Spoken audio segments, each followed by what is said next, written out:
इंदौर के बाणगंगा थाना क्षेत्र में एक बुजुर्ग किसान के घर पर पुलिस की रात करीब 12 बजे अचानक दबिश देने को लेकर विवाद खड़ा हो गया। इंदौर के ही नंदबाग इलाके में एक जमीन को लेकर बुजुर्ग और प्रॉपर्टी ब्रोकरों के बीच में विवाद चल रहा था। दरअसल हम आपको बता दें कि इस मामले में एक याचिका इंदौर हाई कोर्ट में भी दायर की गई है। बुजुर्ग ने थाना प्रभारी सहित जांच अधिकारी पर कई गंभीर आरोप भी लगाए गए हैं। दरअसल बाणगंगा क्षेत्र के निवासी जसराज मेहता के घर देर रात पुलिस कर्मियों ने दस्तक दी और उस पर नंदबाग क्षेत्र की जमीन को लेकर समझौते के लिए दबाव बनाने की कोशिश की थी, जबकि पुलिसकर्मी को स्पष्ट वैधानिक आदेश लेकर नहीं आए थे। इस मामले में क्षेत्र के कुछ बिल्डरों ने जसराज मेहता के खिलाफ बाणगंगा थाने में करीब 1 महीने पहले शिकायती आवेदन दिया था। इस मामले में जसराज मेहता के वकील अजय मिश्रा का कहना है कि जसराज मेहता इस पूरे ही मामले में अपने बयान दर्ज करने के लिए 3 बार बाणगंगा थाने पहुंचे थे, लेकिन थाने पर ना तो उनके बयान दर्ज किए गए और ना ही ज़मीन कब्जे का कोई वैधानिक दस्तावेज बताया गया और 3 बार उनके बयान दर्ज नहीं किए गए, बल्कि थाना प्रभारी सियाराम गुर्जर और जांच अधिकारी इंदर सिंह जसराज पर बिल्डरों से समझौता करने और 70 प्लाटों का पैसा उन्हें लौटाने का दबाव बनाते रहे। जब उन्होंने अपने नाम से किसी ज़मीन पर कब्जा करने और 70 प्लाटों को ना बेचने का हवाला दिया तो देर रात पुलिस ने उनके घर पर दबिश देकर समझौते के लिए दबाव बनाया। इस मामले में जसराज मेहता ने पहले ही इंदौर हाई कोर्ट में याचिका दायर की हुई, जिस पर सुनवाई होना शेष है।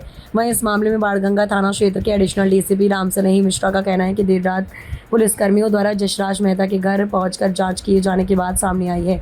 जसराज मेहता के खिलाफ बाणगंगा थाने में शिकायती आवेदन दिया गया, जिस पर जांच की जा रही है। ये पुलिस कार्यप्रणाली का एक हिस्सा है। एक व्यक्ति जवाब देने या बात करने नहीं पहुंचता है तो उसकी तलाशी के लिए पुलिस देर रात भी दबिश देती है। किसी प्रकार का समझौता या दबाव बनाने जाने की बात पर उन्होंने कहा कि इस मामले में उच्च अधिकारियों के निर्देश पर जांच की जाएगी। सर, बाणगंगा थाना क्षेत्र में एक जसवंत मेहता हैं जिन्होंने आरोप लगाया है पुलिस पर, क्या पूरी घटना है? बेसिकली एक शिकायती आवेदन थाना बाणगंगा में आया हुआ था, जिसमें शिकायतकर्ता संदीप यादव, आनंद कश्यप, आनंद जायसवाल, महेंद्र सोलंकी है। उनके द्वारा बताया गया कि नंदबाग में लगभग 8 एकड़ जमीन है। उसमें से कुछ जमीन पर उनके द्वारा सीमांकन करवाया गया है। सीमांकन में देखा गया है कि लगभग 60-70 प्लॉट उसके अनधिकृत तरीके से बेच दिए गए हैं। अब वो उस पर से चूंकि शिकायत थी और गंभीर आरोप उस शिकायत में उल्लेख किए गए थे, तो उसकी जांच संज्ञान में ली गई है बाणगंगा में।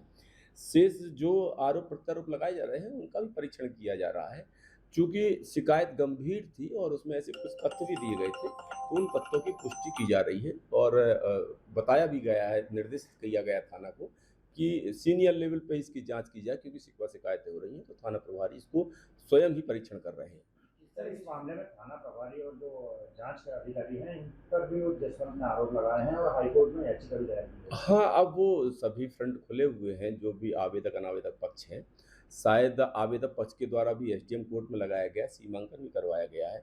दोनों पक्ष न्यायालय की शरण में भी शायद गए हुए हैं। तो शेष जो वैधानिक कार्रवाई है उसको बाकायदे पुष्टिकृत साक्ष्यों के साथ ही आगे जांच की जाएगी। सर, इसमें वीडियो भी आ रहा है जिसमें रात में पुलिसकर्मी जसवंत के घर में जाते हुए दिख रहे हैं, इसी को लेकर के पूरा विवाद सामने आ रहा है। सर, वो नहीं, अगर ऐसे कोई भी आरोप प्रत्यारोप है उसका बाकायदे परीक्षण किया जाएगा, उसकी जांच की जाएगी और अगर कोई भी व्यक्ति दोषी है और इलीगल तरीके से अगर कोई भी कार्रवाई को अंजाम देता है तो वैसे आगे वैधानिक कार्रवाई की जाएगी।